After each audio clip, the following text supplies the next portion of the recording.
Om Namo Bhagavate Vasudevaya. Om Namo Bhagavate Vasudevaya. Om Namo Bhagavate Vasudevaya. Om Ajnana Timirandhasya Jnananjana Shalakaya Chakshurinmilitam Yena Tasmai Shri Gurave Namaha. Namashrishtham Manamapi Shakti Putra Matra Swarupam Rupam Tasya Agradam Uruparing Maturim Goshtavatim Radha Kundam Girivaramaho Radhika Madhava Samprapto Yatsya Pratita Kripaya Shri Gurum Tam Natosmi Vandeham Shri Guru Shriatafara Kamalam Shri Gurun Vaishnavangscha Shri Rupam Sagrajatam Sahagana Raghunatan Vitam Tam Sajivam Sadvaitam Savadhutam Parijana Sahitam Krishna Chaitanya Devam Shri Radha Krishna Padan Sahagana Lalita Shivashaka Hare Krishna, Krishna Krishna, Hare Hare, Hare Rama, Rama Rama, Hare Hare. As you all know very well, there are 4 regulated principles to be followed by all initiated and seriously practicing members of Srila Prabhupada's International Society for Krishna Consciousness. No meat eating, no gambling, no illicit sex, no intoxication. And one thing that everyone should do, apart from these things that we shouldn't do, everyone should chant at least 16 rounds of the Maha Mantra daily. So 4 principles are there because that restricts us from sinful life. Those who are sinful, they cannot understand God. Yeshang tvantagatang papam jananam punya karmanam tedvanva mohanir mukta bhajante mangridavrataha. The translation of which is, you know this verse? No, you have to study Gita more. Persons who have acted piously in previous lives and in this life, and who are free from the dualities of illusion, can worship me, Krishna says, with full determination. There are 4 principles, all of which forbid us from engaging in these sinful activities. Among all of them, meat eating seems to be the nastiest.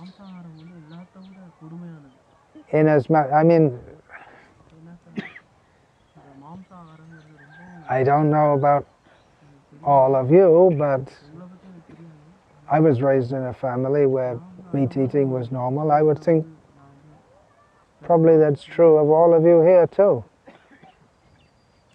If we were in Gujarat, maybe not. And if we were in Tamil Nadu, maybe 100 years ago, it would be less prominent. But anyway, whatever the back, I'm not getting on anyone's case here, but I'm about that. But I'm just saying that after someone has taken to vegetarianism, this is, we're talking about vegetarianism here, and it's not directly Krishna conscious. The very idea, oh, you didn't eat meat, did you? I hope not, maybe. Modern ayah in Bombay? No. No, yeah, there's one vegetarian for life. South Indian Brahmin, a brother raised in Bombay, were you? Yeah, raised in Mumbai. But still you managed to... Never, my grandparents' parents never had. Yeah, definitely your grandparents and parents would. But I think nowadays most ayahs in Bombay and maybe in Chennai, I don't, maybe not. Anyway, they'd be eating meat. Well, that's quite an achievement to be raised in Bombay and not eat meat. That's some good culture. There are still some Vaishnava, Gujarati Vaishnavas, Vallabh Sampradaya, some Jains, not all of them.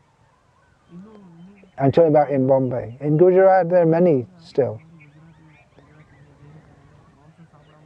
In Haryana, it depends on the caste also, doesn't it? Just like you're from Brahmin caste. Although there are many Brahmins by caste who eat meat also. They've been going back generations. I think not here in Tamil Nadu. In North India. Just like this Vajpayee, Atal Bihari Vajpayee. Is he still alive? I didn't hear that he died. He's still alive, huh? He's still there. Yeah, but he was Brahmin and a meat eater by background. Anyway, I'm getting off the topic here. What I wanted to say is that,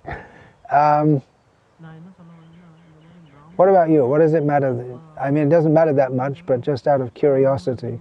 I think in Andhra also, mostly everyone now. It didn't, even when I was first in India, it wasn't so common. But just in the last generation, it's become the government's promoting all this. Eat eggs for good health, vegetarian eggs. Anyway, what I wanted to say is that once you've taken to vegetarianism, the thought of eating meat becomes something quite horrible, isn't it? Blood and all this and that. And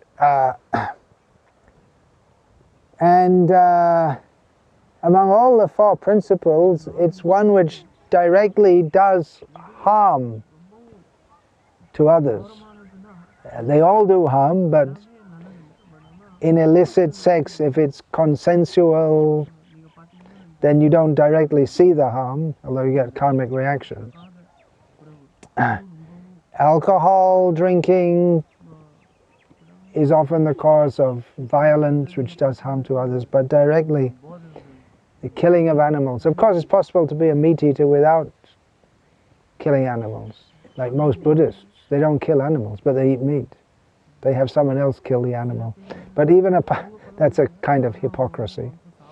But even apart from that, you can wait for the animal to die and then eat. That's what Srila Prabhupada recommended. As he said, even if you want to eat beef, Prabhupada said, you don't kill the cows, we'll supply beef.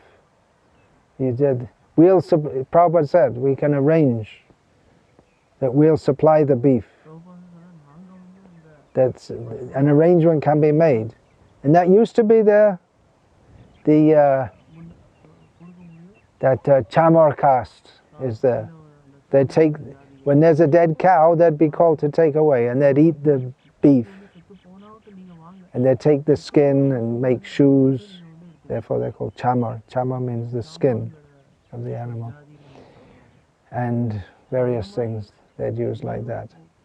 So, but I don't think anyone does that nowadays. Hardly in the whole world. They eat animals which have died naturally. Slaughterhouses are everywhere. Srila Prabhupada said that the British, they didn't introduce all this mechanized slaughterhouses. They were a little politically astute, that they didn't, you know, politically astute means politically intelligent. They didn't want to upset the feelings of people so much because there were very few people ruling a huge population. They could only rule with the cooperation of the Indians, which is why that's what Srila Prabhupada said. Of course, it wasn't only him who said it, that it wasn't Gandhi who got rid of the British, it was Netaji Subhash Chandra Bose, because the British understood if the Indians fight against us, what are we going to do? We're a few people ruling over a massive population. We can't continue to rule unless we have their cooperation.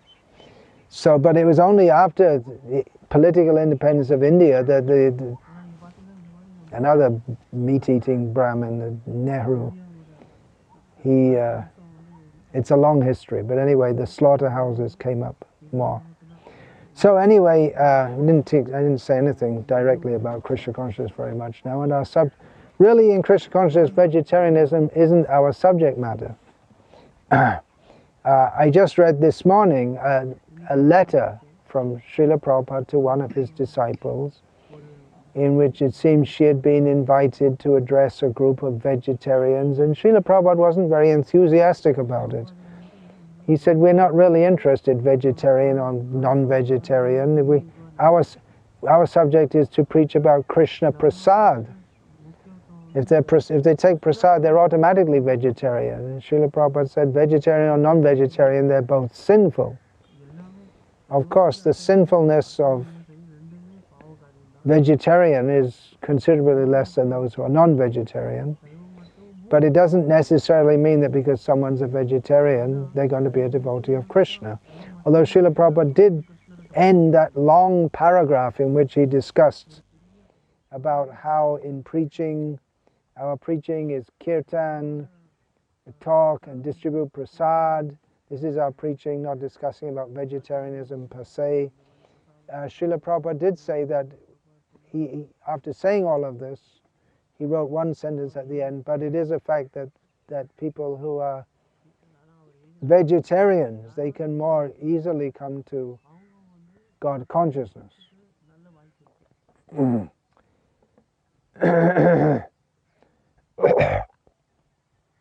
So I thought about that, and I thought about one book we have. It's not translated in Tamil, so you haven't seen it. It was a book written after Srila Prabhupada's departure from this world, which is called The Higher Taste, it's a pun, P-U-N, a play on words, a play on words means it can have two different meanings, just like we've heard about taste. In Krishna consciousness we use the word taste a lot. Rasavajang rasopyasya parang drishtva nivartate.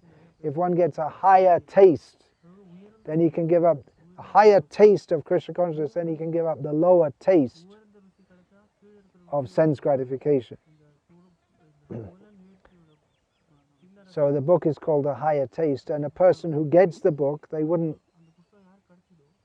understand, the average person wouldn't understand that the higher taste means Krishna consciousness, but it's advocating vegetarianism, which a higher taste. It gives the idea that it's higher, it's better, ethically, and that it's better flavor also. So it gives the idea like that. So it's a play on words. Now, this book gives all reasons for being vegetarian, moral reasons is major, health reasons, moral and health reasons, but it also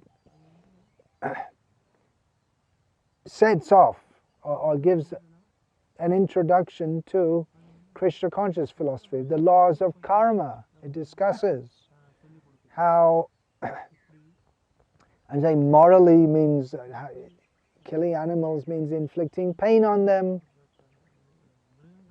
We cannot give life, therefore we have no right to take away life. It was one of Srila Prabhupada's, he often said that. So it brings up the law of karma, and there are many quotes, very powerful quotes from Srila Prabhupada in that book. So in that way, it encourages vegetarianism, but not simply vegetarianism. It describes that the perfection of vegetarianism is Patrang pushpang palang toyam yome bhaktya prayachati tadahang bhakti upahritam ashnami prayatatmanaha. To offer everything that we eat to Krishna and take the remnants. Krishna accepts if we offer with love fruit, flower, leaf and water. As Srila Prabhupada sometimes said that if Krishna ate meat, we would too, because we're servants of Krishna, but Krishna doesn't, so we don't take such things.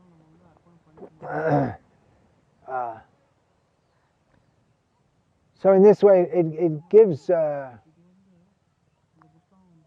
Krishna conscious perspective on an important issue இந்த சைவ பத்தி in people's lives.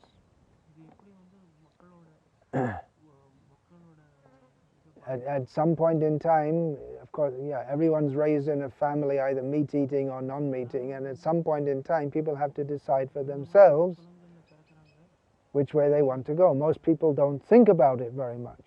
ஆனா நம்ம அதை பத்தி ஜாஸ்தி யோசிக்கிறது Maybe, I don't know, but maybe in many of your cases உங்களோட you became a vegetarian because you came to Krishna consciousness. சைவமும் மாறிட்டீங்க But in the Western countries, at least when I joined in 1975,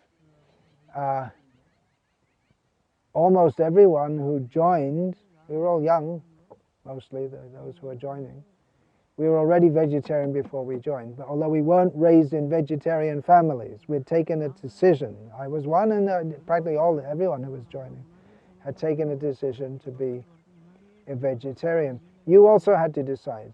It means, that's what I'm saying, in Bombay to be a vegetarian is quite an achievement, because if you were, say you were raised in Sri Rangam, or an ayah, maybe Chidambaram is a better example. If you were Brahmin from ayahs in Chidambaram, you probably wouldn't even think because of eating meat, because you are raised in that community, Brahmin community. There's a large Brahmin community, and they don't eat meat, and you wouldn't even think about it. In Bombay, probably some of your friends in the college and this and that, there's a, come on, why don't you eat with a chai at one time, something like this. So you actually had to make a decision to be a vegetarian and to follow your family customs and this and that. So at some point in time, when people get a little older, then they can decide for themselves. And like I say, most people, they won't even think about it. But if there's some propaganda about it, then people can start to think about it. I became a vegetarian because I saw in a book on yoga that it's better to be vegetarian. It didn't just pop up in my mind by itself, but because there was some problem. Previously there were no yoga books in the West until fairly recently. So some propaganda has been made, and therefore people are taking it up. Now again, our propaganda is take to Krishna consciousness. Then it'll automatically be vegetarian. But I'm just thinking about this book, how it sells well. It has a practical message that it's giving a practical message that people can implement in their life to improve their life in a very definite and concrete way. And it gives the physical and for health and moral and higher taste also gives some history, background, different religions, how in Christianity there have been so many vegetarians and this and that.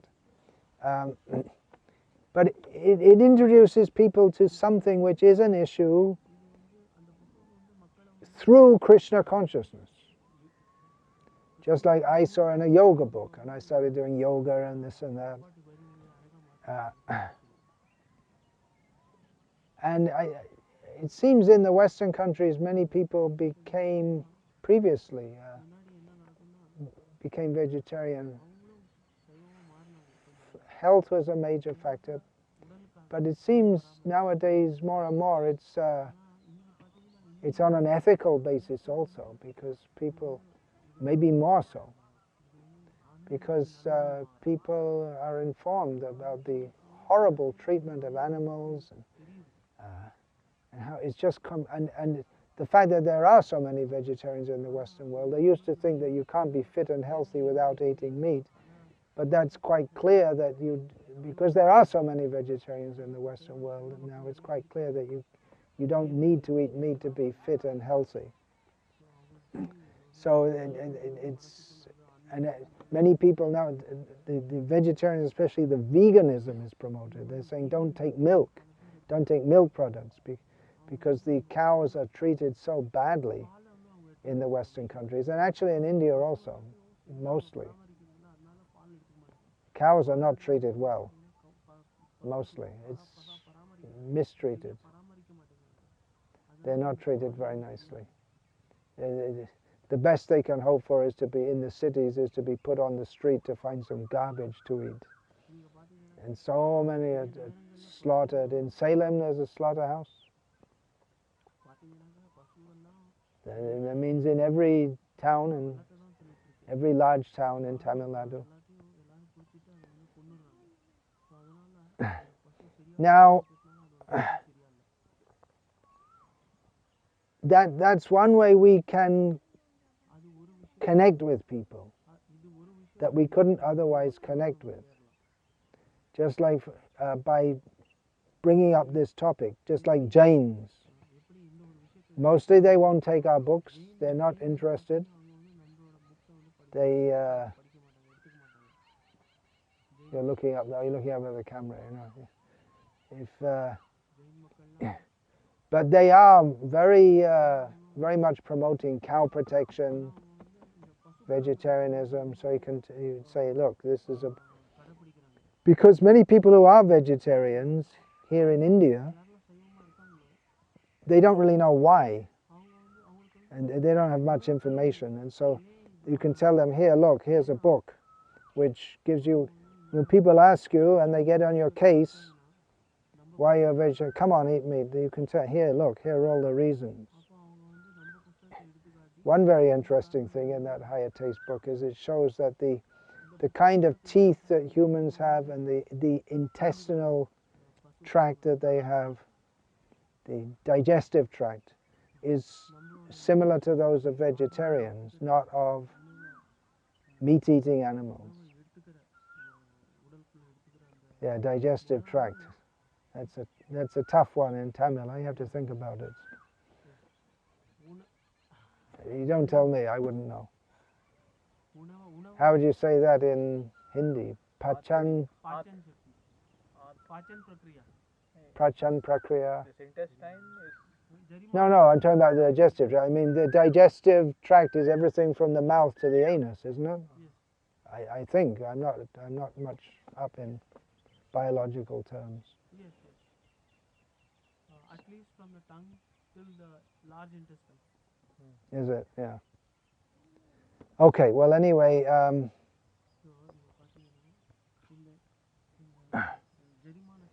and even for our devotees to explain to their children who they're sending to the slaughterhouse, to the mundane schools, they may... Here in Tamil Nadu, it's a great pride. The government proudly declares the what is it, AIDMK, whatever it is, that we're giving eggs to all the school children every day, isn't it?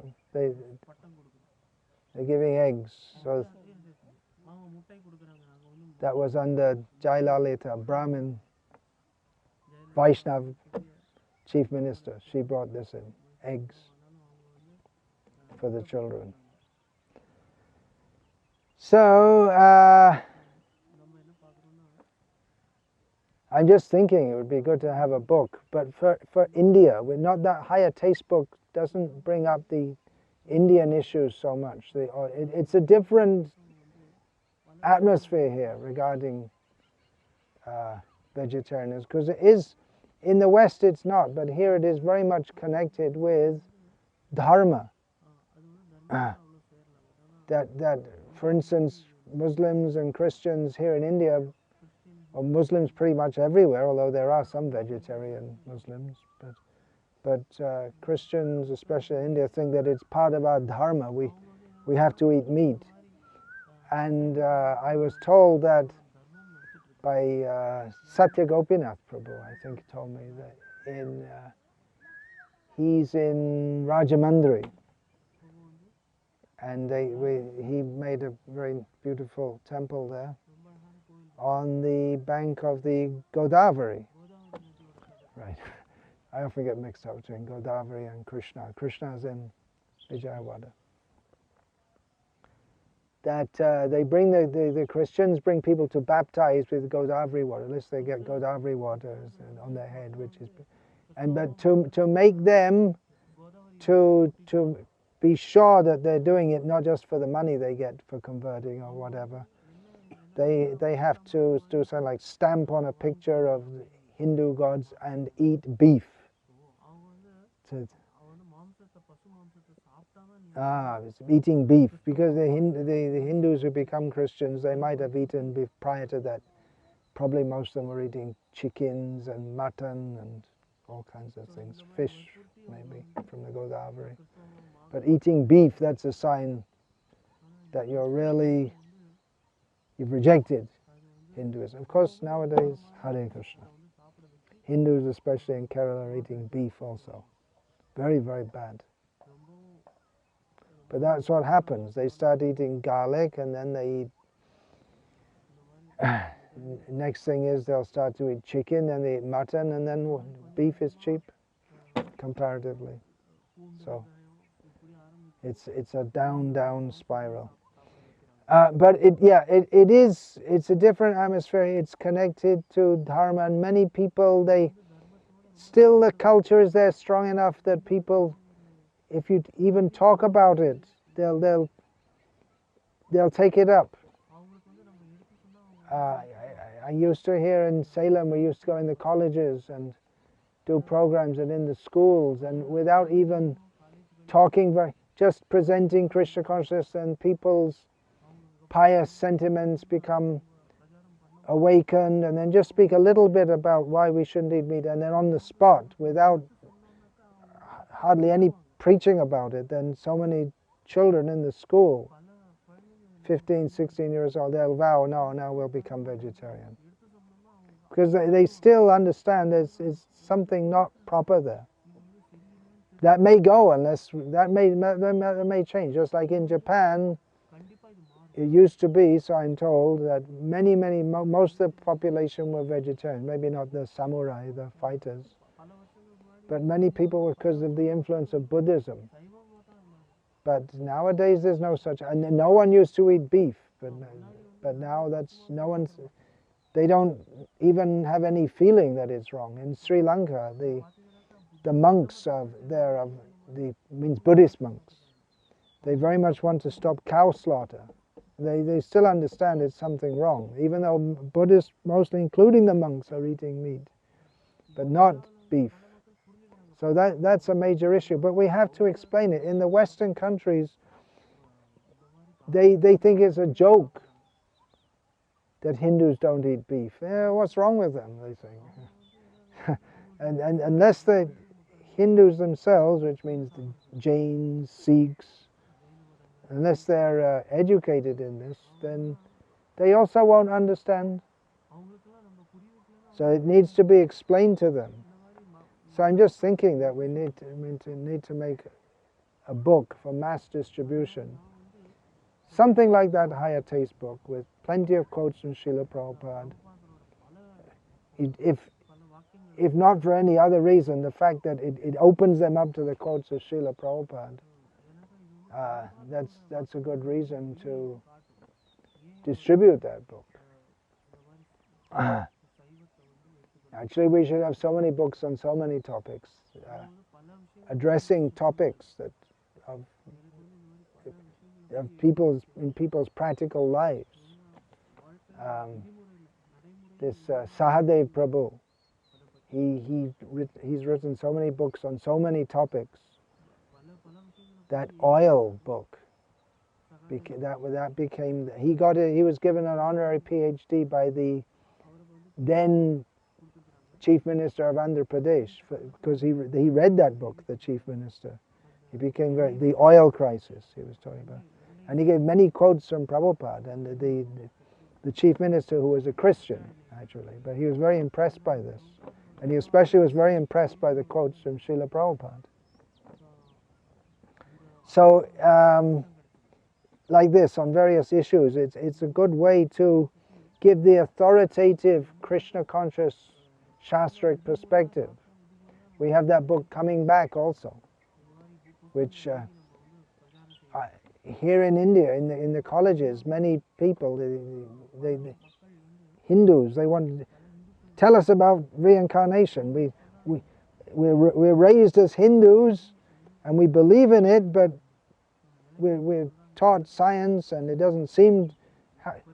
Can you tell us about it? They're not sure, because we hear so many stories about reincarnation, and it's very much deeply in the Hindu psyche, but then people may doubt it because they is not proved, not science. So that book coming back is very good.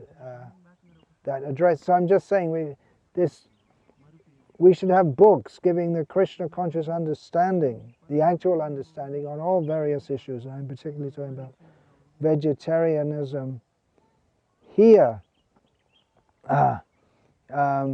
and addressing issues just like people say Rama ate meat, Bhima ate meat. So how do we address that? This is required, isn't it? When you go preaching, people ask you things like, or they raise some objections like this. So Bhima ate meat. So, or they say Jesus ate meat. What was Srila Prabhupada's reply to that? He can eat the whole world if he likes. He's a powerful spiritual personality. He's not contaminated. If there's nothing else to eat, then you can.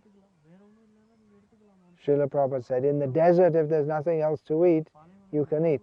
But then actually, long ago means maybe 25 years ago, this Satyaraj, he's written so many books, Satyaraj Prabhu, he brought out a book which showed that most probably Jesus didn't eat meat, because the translations, what happened is, he gave various reasons, but the thing I remember most is that Jesus spoke in, the language he spoke was Aramaic, is the name of the language. And I'm not sure if Aramaic is still spoken, but whatever it was 2,000 years ago, Aramaic. The Gospels which describe the life of Jesus, the ones which made it to the Bible, there are many Gospels written which didn't make it in the Bible. The ones that made it in the Bible, that were accepted in the Bible, they're written in Greek, different language. So sometimes you'll find in the Bible, well, Jesus ate meat. What's the word for food? If you ask someone in Tamil, have you taken your meal? What will you say? You say, have you taken rice? Do you say that? Do you say, have you taken rice? Yes, yeah. In Bengali, you'll say, "Apni ki bhat khayacchen." It means have you eaten rice? But actually, it means have you taken your meal? Because the staple food is rice. So it's pointed out that in Greek, if you ask someone, have you taken a meal, they say, have you eaten meat? Because they consider a meal is not really a meal unless you have meat. So in this way, he pointed out that many things, how just by the language it had become distorted. And that Jesus was, there's so much scholarship about Jesus and what actually he said and did, and it's not very clear, but it's, there's an argument he was a member of the Essene sect, which was they're a vegetarian sect. So it's unlikely that he had. Anyway, all this kind of thing can be brought out.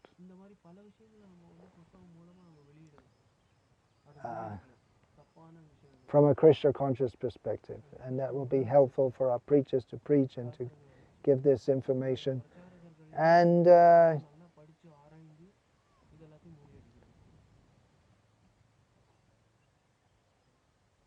then, yeah, people, if they if they come to vegetarian through Krishna consciousness, to vegetarian through Krishna consciousness, that with this understanding, it's another way to introduce Krishna consciousness. So it's not that we have to promote this as the main thing, but we can have it on our bookstall. And recently, devotees in Bhopal, Madhya Pradesh, they were asking me, they went to an area of Rajasthan, Dungapur, I think they said. Dungarpur. Dungapur, yeah. He said that in the villages in that area, it's all Jains. So, you know that? Yes, yes, yes. So it says it's very difficult to distribute books to them.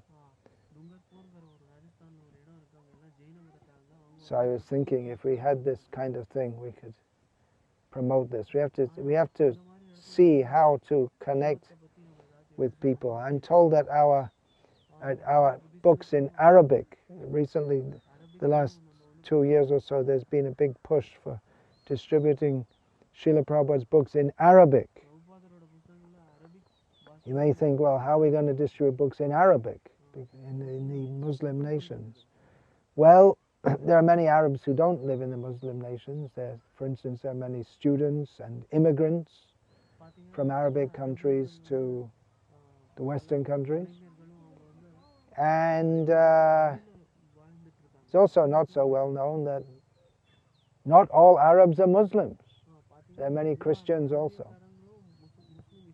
Not very many, but not an insignificant number. Here in India, the church is there, the Syrian Coptic church, right, in Kerala. So that's going on. It means it came from Syria, it's Arabic background. So they have those books, and what I'm told, they have the word for God there in Arabic, Allah. Because that's the word for God in Arabic. Now you may say it's got Muslim connotations, but I'm just making the point that to reach those people, what we have to say, what we have to do. I didn't ask, but I'm sure the translators and the publisher, maybe Satyanarayan Prabhu, my great godbrother, he's getting books translated and distributed in Arabic and Farsi, and what a great thing to do. So really, really very, very, very, I want to say, pleasing to Srila Prabhupada. So I'm sure they discussed it in great detail, what to do, what to say. I'm just making the point that they're presenting, and they're giving covers on those books, which are not traditional Krishna conscious covers for the books, but they have, for instance, pictures of the desert, because for Arabs, they think the desert is a very spiritual place, because if someone wants to reflect on life and become contemplative, then they'll go in the desert away from the hubbub of society, like this. So I'm just saying it's a thought that we could have a book. It doesn't have to be a very big book, which can present all the reasons why it's better to be vegetarian than not. But what's the main reason that we know? As Srila Prabhupada said, people, they become more open to God consciousness. At least that sinfulness of meat eating, they'll be freed from that. So you give all the reasons and highlight the Krishna conscious reasons. And again, especially in the Indian edition, we can say Krishna's Gopal. He loves cows. They don't like to kill animals, any animals. So someone should write that. How about you? You ever wrote any book before? I have so many books to write. I'm just thinking, how can we get through to so many different kinds of people? Mostly our preaching here in India concentrates on the middle-class pious Hindus, but there is a huge constituency of middle-class pious Hindus, but it's not at all the majority of the population. We have also tribals. We're in a tribal area here. We have working class people who are struggling, and village people in the villages who tend to be quite pious. I think most of you here are all from village background, is it? Yeah. We get a very nice response generally when we go in the villages, yeah? People are more pious. So we should be thinking how to spread our preaching to Muslims, Christians, atheists, Buddhists, Parsis, Sikhs. There are all kinds of people. We have to think how to bring Krishna consciousness to everyone. So from the farm, Srila Prabhupada also said, he was talking about the farm near Hyderabad. We should have the bullock carts going out in all different directions. So you're doing that now, going out in the villages and doing Harinam. It's a nice response, huh? The children, they love to call out Hare Krishna. Yes, good response. Yeah. Even the elders in the villages, they are giving respect. They are giving a lot of donation also. Very good, very good. Yeah, they're more open. Generally, we'll find that all over the world. That people in rural areas, they're more kind, open-hearted. Generally speaking, more pious. Generally speaking, we find everywhere. So here, growing food is one thing, but there's so many people all around. We can see all the hills around. There are people, there are houses everywhere. It's even though it's agricultural, population is there everywhere. I was surprised I went to Himachal Pradesh, because you go up on the train from, where is it, from Chandigarh, and from Kalka to Shimla, and all of the hills covered with houses everywhere, houses, hotels for tourists. A lot of preaching to be done in this country. Everywhere. So there's just one idea, one thing. Just like nowadays, if people say, well, there are so many gods. That's a standard question. After we give a lecture, now in the next few weeks, I'm supposed to be giving lectures in different ways. Where is that? Karur, Palachi, Rasipuram. You know, I'm scheduled to go to Rasipuram, birthplace of one great Mahatma. And where else? Mettur, I think I'm supposed to go. Anyway, a few. Medcherry, Medcherry. That's your place? Oh. Okay. So it's a very common thing at the end of the talk, when we ask for questions, people say, well, what are there so many gods? Why are you saying only Krishna? So we can give a reply, and then say, for more information, see this book. Which book? Who is Supreme? We could have said previously Bhagavad Gita, but then people, it addresses that issue, but many other issues also. But that book, Who is Supreme, it specifically takes this topic.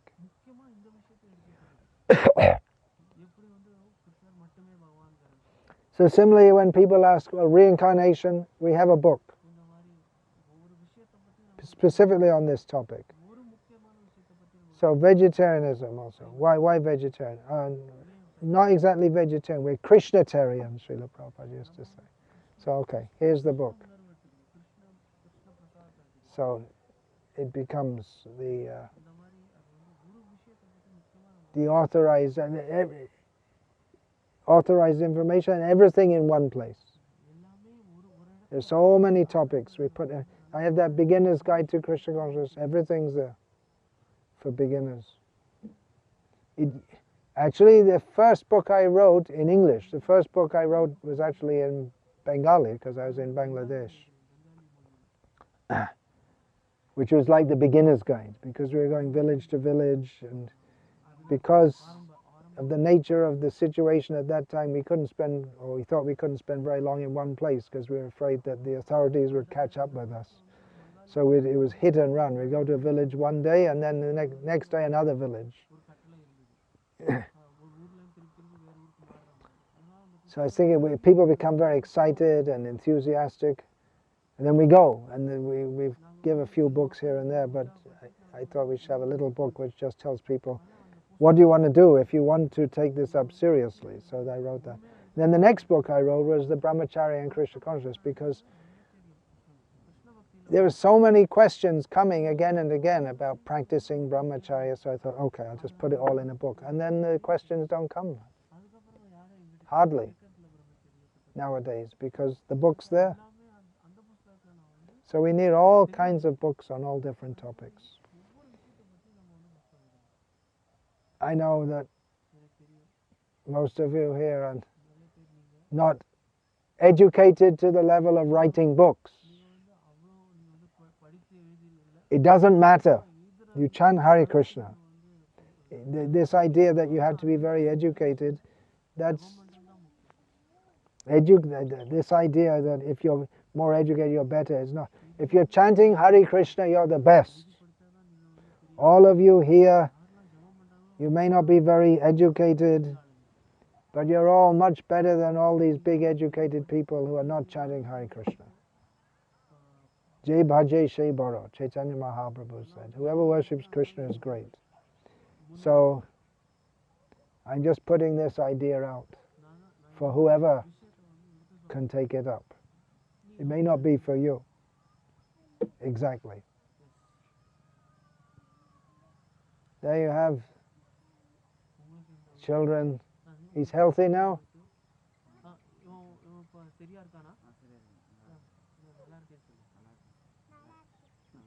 Healthy?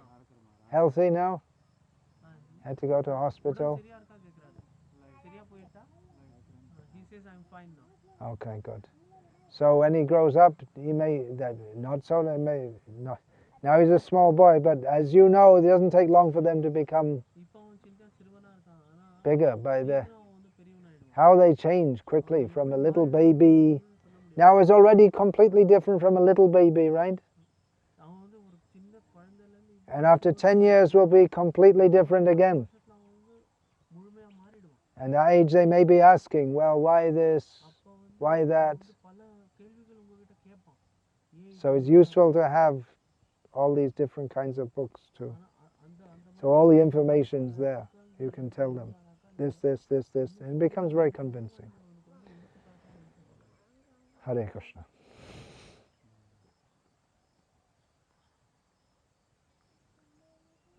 Oh. So, any question?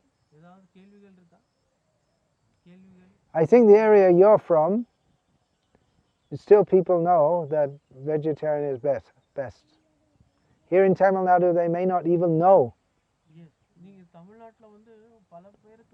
But in much of Andhra Pradesh, and you're in that area, that East Godavari, West Godavari, Krishna, that area, people know still it's better to be vegetarian. That whole coastly Andhra area, they know. Maybe less so in Rayalaseema. Maybe less so. I think that, why is that? I just kind of feel that. Maybe because, what's the reason? Maybe less agriculture, more Muslims. Telangana also. More dry area. Dry area, yeah. So they traditionally people eat meat more there, it would seem. Is it or not? In general, people, the Telugu-speaking people, at least the Hindus, they understand.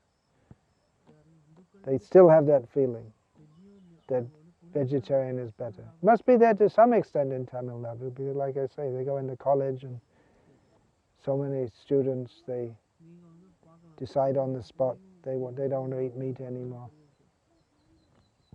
Still there, but it's definitely, I would think, more. In general, people are more pious, the Telugu people. And I think that one major reason for that is the propaganda that's been out in Tamil Nadu from this Periyar and all this, very atheistic. Periyar, is it? Yeah.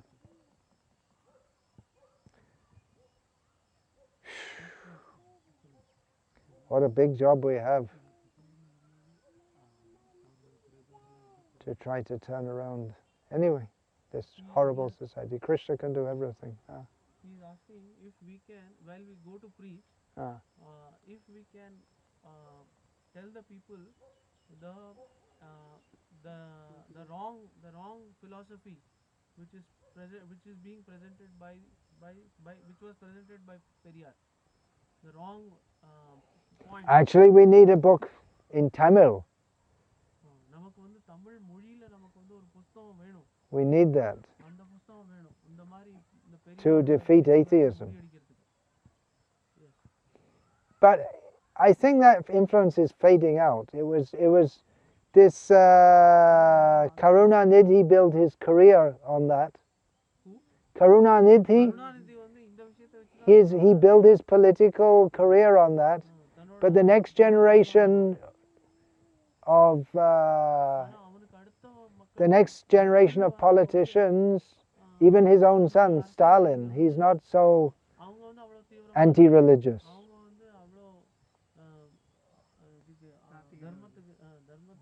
And the Jayalalitha and her followers, they're not anti-religious. And then we have the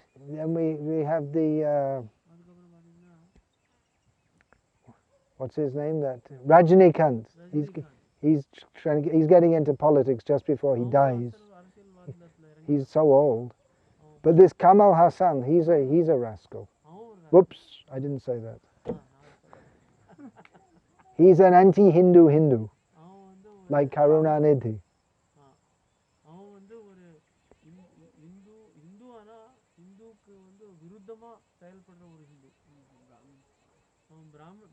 He's also a Brahmin, is it? Yeah.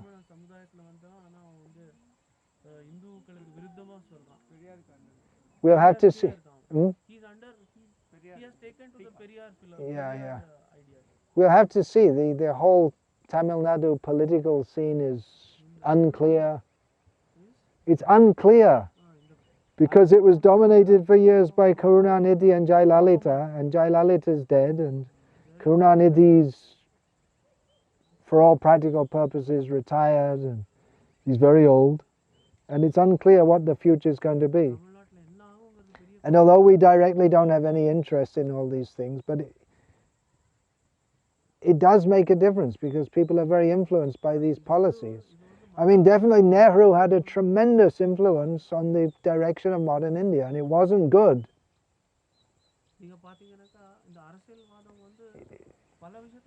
As by political or historical analysis, we can think that if this what's his name, Sardar Patel, if he had been the prime minister, it would have been a different India.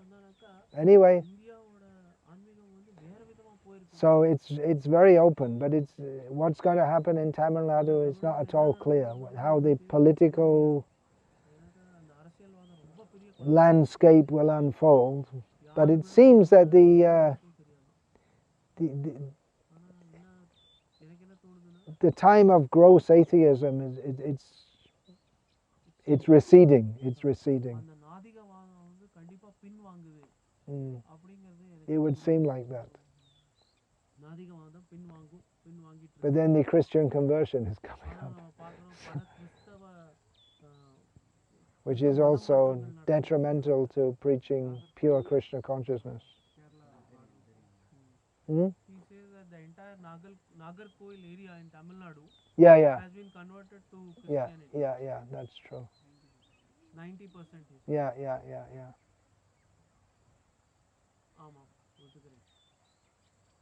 But our devotees are preaching, and they're also We have Ved Narayana, not exactly in Naga, but நம்மளோட பக்தர்கள் they're doing programs in one. There's one town in Tamil Nadu called Nazareth.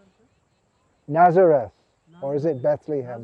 Tirunelveli பக்கம் Near to Tirunelveli. So they're going there and preaching also. அங்க போய் அவங்க வந்து திருச்செந்தூர் அந்த The thing is, the older Christians are more open to Krishna consciousness. It's the new ones who are not. புராதன கிறிஸ்தவர்கள்லாம் இன்னும் கொஞ்சம் When Guru Das Prabhu was leading a party, book distribution party, in Bengaluru, they used to go to the station, that majestic station, and distribute books to the train standing on the platform. So they did many books to Keralite people. There were so many trains from Bengaluru to Kerala. And he said many Christians would take books also.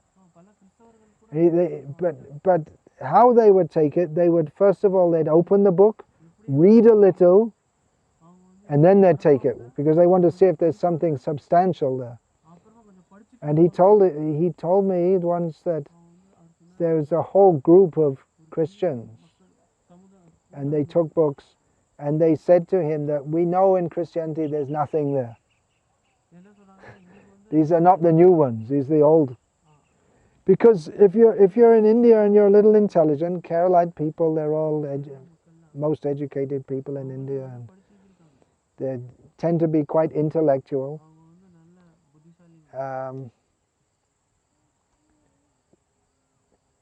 If you have this Christian philosophy, but you're also exposed to Vedanta, then it seems quite clear to many of them that Vedanta is much more philosophical. Whereas in Christianity, it's not that it doesn't have philosophy, which has been developed, but as it's presented, it's mostly just have faith, that's all. Just believe. Just believe. Don't think about it, just believe. And that's there in Islam also. And what happened to myself and so many others in the West, I was raised in a Catholic family and told you just believe. But then after some time you start thinking, well, why? And you can't find any good reason to do so. So then you start looking for something else. By Srila Prabhupada's grace, Krishna's grace, I came to this. Many people just become atheists because the way God is presented in Christianity is very unappealing to many. The idea of a God who just throws people into hell, it seems to be his main business.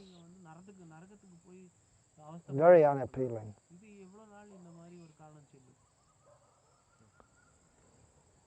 Oh, Krishna, Krishna, Krishna. Anyway, the main thing is distribute Prabhupada's books. This Bhagavad Darshan is also very good because it addresses so many topical issues like this. Srila Prabhupada is very interesting. He gave his books, which are they give the whole philosophy of Krishna consciousness, but then he himself started the Back to Godhead magazine, writing on topical issues and giving the Krishna conscious perspective on it. That's a good way to catch people's interest also, isn't it?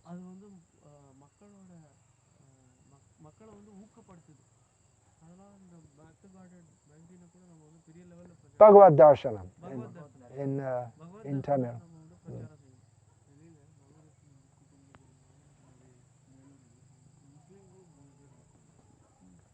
says that while he was doing distribution of Bhagavad Darshanam in Belur town, three Muslim people bought Bhagavad Darshanam from him. Yeah. They also gave some extra donation over and above the book price. Interesting. They were what, shopkeepers or? They were just normal householders. I see. in Gujarat we have quite a few subscribers to Bhagavad Darshan, Muslims. Gujarat மாநிலத்தில் வந்து நிறையா இஸ்லாமிய கிரகஸ்தர்கள் வந்து சந்தா போட்டிருக்கிறாங்க. There's a whole caste in Gujarat of Brahmins who are forcibly converted to Islam, and they're some hundreds of years ago, and they're still a distinct caste, the Bura caste. They have their special hats.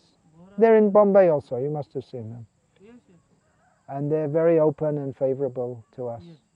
போராங்கிற அந்த முஸ்லிம் ஜாதி வந்து ரொம்ப ஏற்றுக்கிறாங்க நம்மளோட புத்தகத்தில்.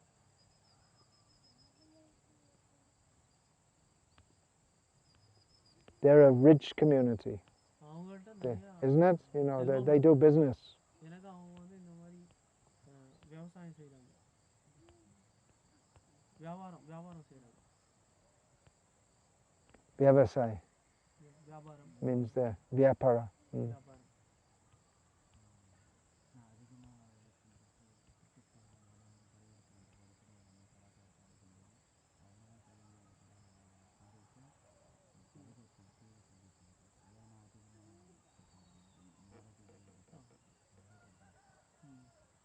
இந்த மாதிரி நீங்கள் பிரச்சாரம் செய்யணும். புக்கில் இது இந்த விஷயம் எழுதியிருக்கு. He says that while he preaches, he tells people that what the British could not do in 400 years, the TV did it. Yeah. This he got to know from your book, and he preaches this to the. He uses this point to preach to many people. That Yeah, the so the TV British weren't there for destroyed 400 years. The British weren't there for 400 years. The British? They weren't there for 400 years. பிரிட்டிஷ்காரங்க 400 வருஷத்துக்கு இல்ல. Maximum you could say 200. Anyway, stretch it out a bit. Little exaggeration. கொஞ்சம் Anyway, the point is that's also their message to youth of India. That's to attract people's attention. But it's half the book is quotes from Prabhupada. And that also, that's for RSS types and like this. Rashtriya Swayam Sevak Sangha.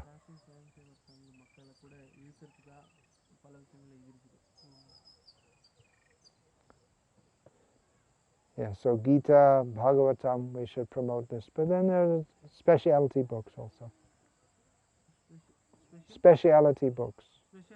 Yeah, just like on specific topics, like Message to Youth of India, Beginner's Guide, Coming Back. That's there in Tamil, right? Coming Back. Yes, it is there in Tamil. For a long time it's been there. Science of Self-Realization is very good. Science of Self-Realization. It தன்னாயறி விஞ்ஞானம் ரொம்ப நல்ல ஒரு புத்தகம். இத வந்து ரொம்ப நல்லா பிரச்சாரம் செய்யலாம். இந்த மாதிரி கீதை. Oh, I was just thinking this part. I asked him, are you reading Prabhupada's books? He said he found them difficult. You said read Science of Self-Realization. Yeah. Did you convey that to him? No, I didn't say. I thought afterwards I thought I should have said to him. You could convey. I asked you to convey that to him. No? You can convey to him that he can read the Science of Self-Realization. Science of Self-Realization, because that's a more easy introduction. Many people find the Gita difficult to get into, although it makes more devotees than others. But you really have to apply your mind to try. And even without association of devotees, it's difficult to get into some of the concepts. But the Science of Self-Realization, it's articles that were meant for the public, for the uninformed public. So all these topics, the science of the soul, then about what is a guru, so many topics there. Very, very, very good introductory book. Now in Salem, they used to do a lot of, in the colleges, they used to do a lot of distribution of Gita and Krishna book. And, now they're doing sets of small books, which has its advantages also, because people feel they could read. Many people, if they see a big book like this, I can't read that. They're used to reading SMS messages or WhatsApp messages. They see a big book like this. But a small book, they feel, maybe I could get into this. So that has its advantages also. They're very good for introducing. Perfect questions, perfect answers. Great book for introducing people to Krishna consciousness.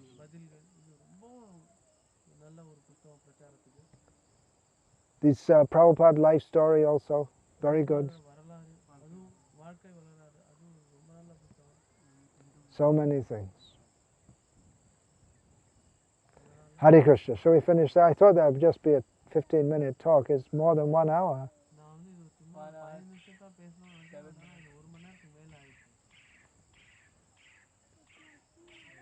Talking about preaching is enlivening, huh? We're thinking about how we can bring Krishna consciousness to others. I'm sitting in this room, you're thinking, what am I doing? Well, I'm writing books. What birds are those? The owls? Owls, yeah, I thought so by the sound. You hear them in the night also. They come out at this time, which also makes you think. You don't see them much, you hear them more. Owls, they're supposed to be the carrier of Lakshmi, right? Lakshmi has an owl vahanam. What's the word in Sanskrit for owl? Uluka. Uluka is one word. Yes, uluka, yes. Yeah. In Sanskrit, yes. In uluka.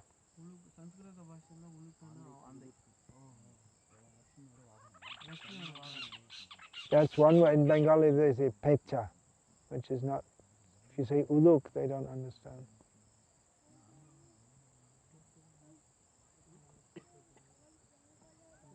In English culture, they have the idea that an owl is supposed to be wise. I don't know why.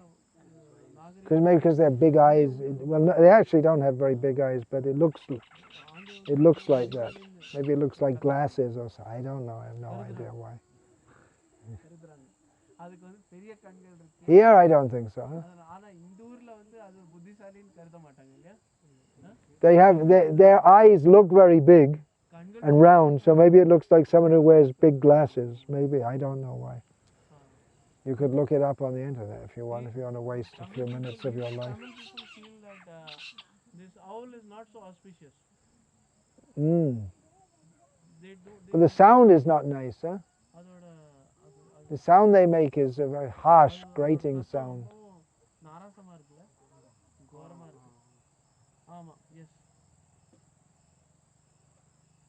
So this time, what should the ladies be doing? In traditional Hindu households.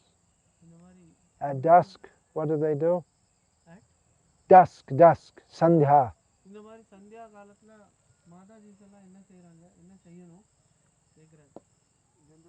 Take rest? Watch TV? I'm talking about traditional. Usually, before the altar, they put the diyas. They light the lamp. They light the lamp. Not only before the altar, everywhere because it's needed for the night. Lighting the lamps. There should be a lamp outside the house also. Outside the house? Yeah, there should be a lamp. That's very important. And in Bengal, in the villages, when I was traveling in the 1980s, that in the evening also the women, they'd bring out this, what's that called? Dhuna. Means the light, no, not exactly light, smoke. Yes. And they'd do the ulu sound, and blow the conch. And that would, because at this time all the inauspicious elements, they become active, so that's to drive them out. And the lamp is also for driving them out.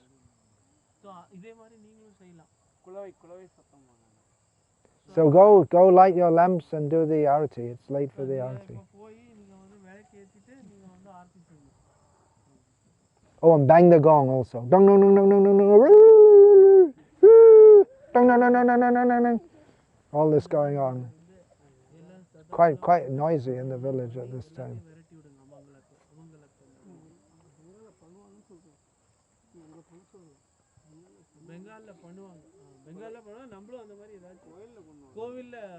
No, in the house, I'm saying. They do it in the house. Housewife. Woman means housewife.